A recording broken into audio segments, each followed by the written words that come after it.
तो last lecture में हमने expression for maximum safety speed of vehicle when moving along the curve road देखा था। मतलब कि जब भी कोई vehicle horizontal curve road surface पे ट्रैवल कर रही होती है, okay, horizontal curve road surface मतलब कि ये ए भी है, ये हॉरिजॉन्टल कर्व रोड सरफेस है, लेकिन यहाँ से मैंने एक रोड कंस्ट्रक्ट किया जो कि थोड़ा एलिवेटेड है with height h with the horizontal curve road surface, और ये कुछ एंगल बना रहा है that is theta, okay, theta angle है, और ये ऐसी ट्रैवल हो रही है, ऐसी ऐसी मतलब इस एक्सिस पे ऐसी ऐसी जा रही है, हॉरिजॉन्टल कर्व रोड सरफेस पे ट्रैवल कर रही है।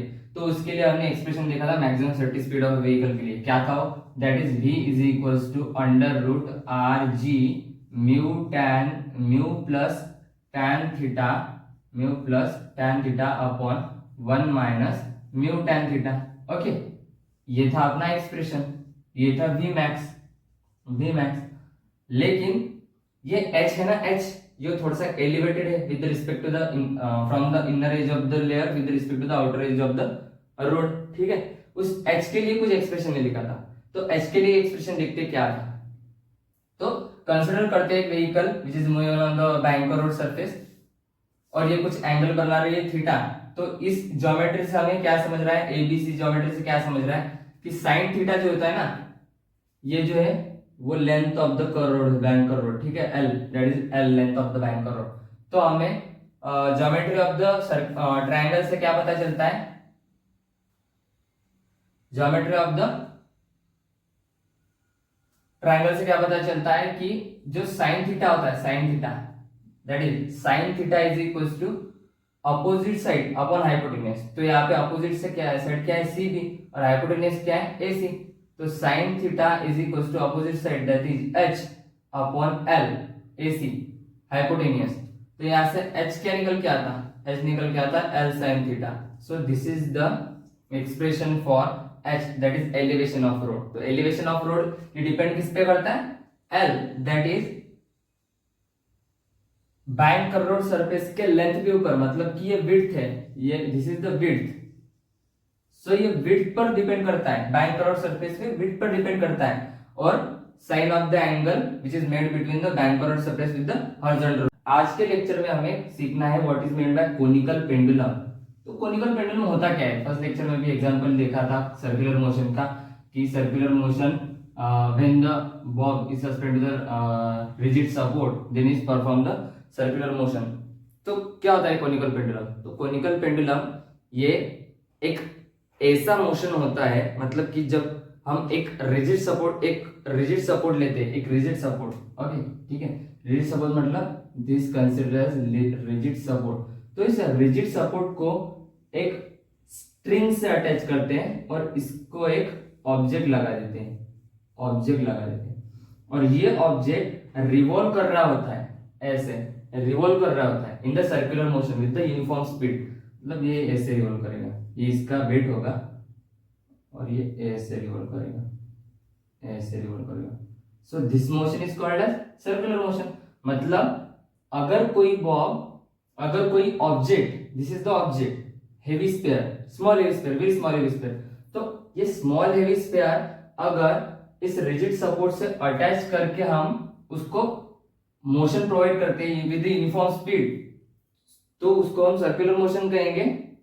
और इस कंसेप्ट को, जो कि एक बॉब को अटैच होता है विद रिजिड सपोर्ट, उसको हम कहेंगे conical pendulum. So conical pendulum क्या होता है, when a small heavy sphere मतलब small object that is bob, ये छोटा, ये ठोकड़ा है ना, ठोकड़ा, इसको मराठी में ठोकड़ा कहते हैं, तो इस ठोकड़े को इंग्लिश में बॉब कहते हैं अपन। तो when the small heavy sphere that is bob which is suspend to the light weight, ये क्या है, ये लाइट वेट है, लाइट वेट मतलब इसका वेट कुछ नहीं, बहुत निग्लिजिबल है, जीरो के around zero, not exactly zero but around zero, इसका वेट बहुत कम है, निग्लिजिबल है, ठीक है। When the small heavy sphere is suspended to the light weight and inextensible string, मतलब कि इनएक्सटेंसिबल मतलब वो एक्सटेंड नहीं हो सकती, उसका मतलब उसकी इलास्टिसिटी नहीं, उसको इलास्टिसिटी नहीं है, वो एक्सटेंड नहीं हो सकती, ठीक है। When the small heavy sphere is suspended to the light weight and an extensible string which is revolving in the uniform which is revolving in the like a circular motion with the uniform speed, ठीक है। तो क्या होता है conical pendulum